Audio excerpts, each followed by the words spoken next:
Bonjour à tous et bienvenue sur les tutoriels de Résidéclic.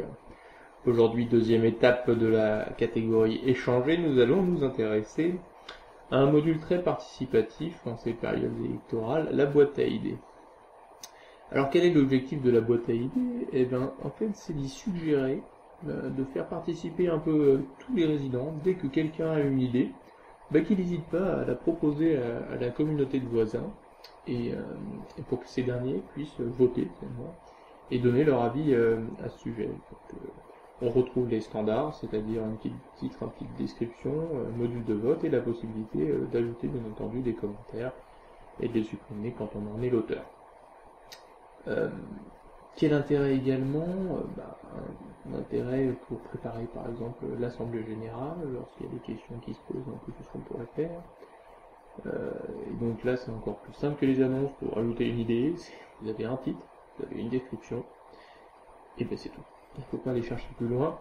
Une boîte à idées, pour créer une idée, c'est vraiment le plus simple. Donc ajouter, à partir de ce moment-là, n'importe quel utilisateur peut venir voter pour notamment vous en particulier. Et puis comme d'habitude, on retrouve les standards supprimés, modifiés, parce que vous en êtes l'auteur. Donc là, c'est très classique. Et bien entendu, comme d'habitude également, à partir du moment où on se connecte avec un profil de conseil syndical ou bien de fondateur de la plateforme, vous avez accès à des fonctionnalités de modération pour éviter que certaines situations dérapent. Donc vous allez bien entendu pouvoir voir que un conseil syndical sans être l'auteur d'une idée peut néanmoins la modifier, la supprimer, voter pour bien évidemment, ajouter des commentaires.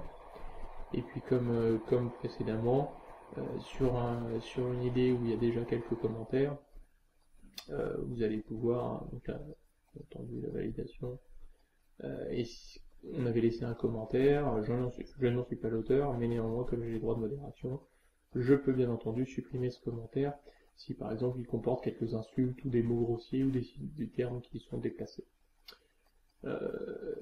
Donc ma foi c'est assez simple d'utilisation mais très efficace pour la vie tous ensemble.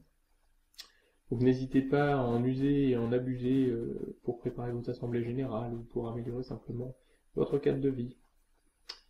Voilà, c'est tout pour aujourd'hui. On a fait le tour de la boîte à idées. À bientôt pour de prochains tutoriels.